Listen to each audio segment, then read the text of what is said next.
All right, joining us now is Gonzaga All-American Corey Kispert, fresh off a big win over Oklahoma to move Gonzaga onto the Sweet 16. I believe the sixth consecutive season for Gonzaga in the Sweet 16.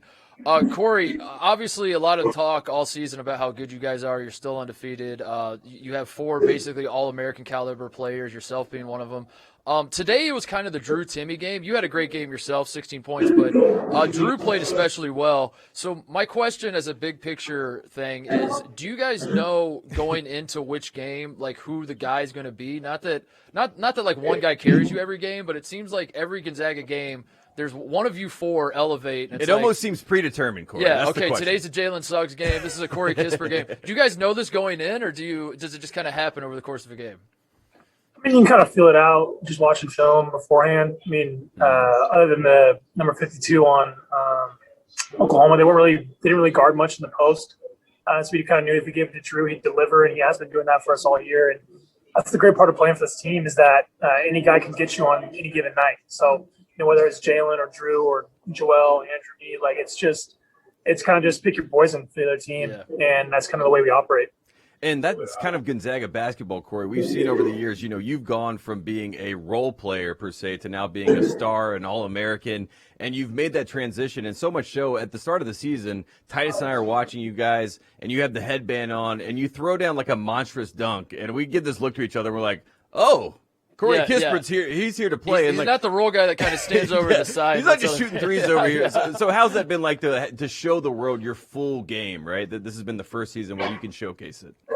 Yeah, it's like a 4-year process, man. It's a 4-year evolution. And here at GU, we use a term called water the bamboo.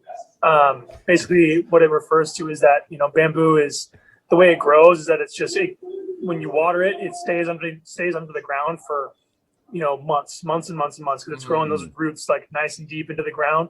And then, in a matter of 3 days, the bamboo shoots out of the ground and grows to, 10, 15, 20 feet tall. And that's kind of what it's been like for me is, over the past 3 years, I've been kind of watering the bamboo and my roots have been growing super deep. I've been learning how to play the game, playing the system, learn how to become a better basketball player. And then now this year, all that hard work has kind of come into fruition and you're seeing the results of that. Mark Few might be the Zen master based on what you just said. I mean, that's almost like Bruce Lee level. Well, part of the bamboo, if you want to use a bamboo analogy, I mean, Gonzaga's program as a whole has been kind of that. Yes. We talked to Adam Morrison a couple of days ago just about this is your team now represents like this 20-year arc of Gonzaga basketball. And you had the 90s where Gonzaga, I don't need to explain it to you, but for the audience, the 90s where Gonzaga's the underdog. You kind of have like the Adam Morrison era where you're becoming a player, but you can't quite get over the hump. And then now you guys are perennial favorites, it feels like, year in and year out. And that dovetails to another question I had with you, Corey, is that a lot of the chatter about Gonzaga and how you guys have become so good is international recruiting. That's what I think you ask the average fan. Like, you guys are like the FIBA team of college basketball. But you're a local-ish kid. I know you're from the Seattle area. So I'm curious. Your perception of Gonzaga. Did you grow up a Gonzaga fan? Have you witnessed the arc of Gonzaga basketball? Just what is your perspective on that? Yeah, I mean, I was a toddler when Mo was doing his thing. I think makes me feel so old. Yeah, and I mean, from being from the state of Washington, you know what's going on. But UW was actually kind of my first love as a basketball fan. I mean, they had, Isaiah Thomas, Brandon Roy, Ryan Appleby. They were a bunch of really good teams right in a row. So when they started recruiting me when I was coming out of high school, it was kind of like, okay, cool. But, finally, kind of when it got down to the end of it, Coach Few called and, Coach Michelson was kind of my biggest recruiter as well. And I just wanted to be a part of the story over here. It's hard to deny the kind of culture and it's hard to deny the vibe that this program gives off. And it's something really, really special, and I'm glad I chose it, man. I mean, look where we are now. It does seem like one of those things, Corey, with your team. Obviously, you're undefeated. People in the media like Titus and I, you may get bored with your team, but you guys have characters, and I think my favorite character is Headband Corey Kispert, and he seems like a totally different personality than the Corey we're talking to right now. Can you just talk about the power of the headband and what that may do to you? Because it's something else. I mean, it's like you're going Super Saiyan.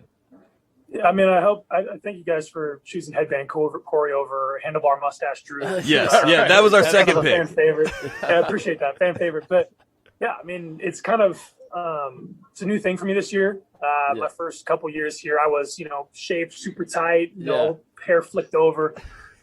You couldn't really. I mean, I was super clean cut, and this is kind of the evolution of me too. Kind of just me relaxing and growing as a player and kind of letting it all hang out on the court. Fully bamboo. Is that like mandated by Coach Few? Because it seems to happen to a lot of guys. I mean, Karnowski starts growing out the beard. Yep. We saw Morrison had the mop top. Yep. Is it something that like by the time you leave Gonzaga, you have to kind of like evolve? Coach K used to do this. Yeah. Surprisingly, Coach didn't pin me in a corner or anything. He told me to grow my hair out. So it was kind of a personal thing, personal choice. But it's pretty funny how you look back and every single senior from Kelly to Mo to Drew and I, like it's just people grow their hair out. Just how it is. You find a way. One of the more impressive things beyond you guys winning all your games you played this year is kind of how you go about it. How you have this feeling of, I mean, you're down 8 early this game. And, a lot of people who haven't maybe watched a lot of Gonzaga basketball are probably like texting their friends. Like, keep an eye on this one. Tate and I are like, I'll check it. If there's 2 minutes left and they're down 8, maybe call me. Given that you guys are undefeated, you're the favorites to win this thing. It's March Madness, kind of all of what's at stake. How do you stay so cool, calm, collected? This has been a theme all throughout the season. What do you think the secret is? I mean, is it the Zen master himself, Mark Few? Is it the chemistry you guys have? What is it that makes you guys just seem so just robotic out there, but in a beautiful way? Yeah, it's a good point. So the way we play just wears people down. I mean, we run in transition on makes and misses. We move the ball so well on offense and move our bodies too. We're hard to guard. And we kind of know that, as the game wears on, we're going to start clawing back into deficits and we're going to start taking leads. Just by the way that we play, we stick to, who we are. We don't try to change things when stuff's going south. Yeah. And, today was a great testament of that. We just needed to settle in a little bit. And, pretty soon the shots started going through the net and we started getting stops and, that lead for, Oklahoma by 8 turned into, Gonzaga by 12 at the end of the half. And Corey, I think a lot of, we've had, coaches and players come on and, they all give the same thing. We're trying to do one game at a time. We understand that. But, you guys, what the long play is here, right? You know that it's 6 games. So how do you mentally keep yourself in check? And I know that's kind of a hard question to answer, but how do you do that in a bubble-like environment like this? Yeah, it's a great question. And it's really hard to do. But for us, every game we play, especially from now on, being at the Sweet 16 is against, a top 15 team. Yeah. And that's a big game. So, no matter how much we're favored by or how people think we're going to do against teams, like it truly is a big game. And we only get a handful of those kind of top 15, top 10, top 5 matchups during our season. And they happen to happen at the beginning of the year. So when these games kind of roll around, we truly do cherish them one by one because we only get that opportunity outside of September, October, November, December. Yep. How much are you paying attention to what else is going on in this tournament? That it's been a particularly wild tournament in terms of upsets, and some of the other favorites are going down. Is that something that you guys sense? Do you let that like seep into your discussions amongst yourselves? Like we gotta. Oh yeah. Yeah. Okay. Oh yeah. Yeah. I mean my TV's on all day long. Yeah. From between games, watching stuff, and I'm as big of a basketball fan as I am a player. And I love watching this tournament. Who's your favorite player? Who's your favorite player in the country that doesn't play for Gonzaga?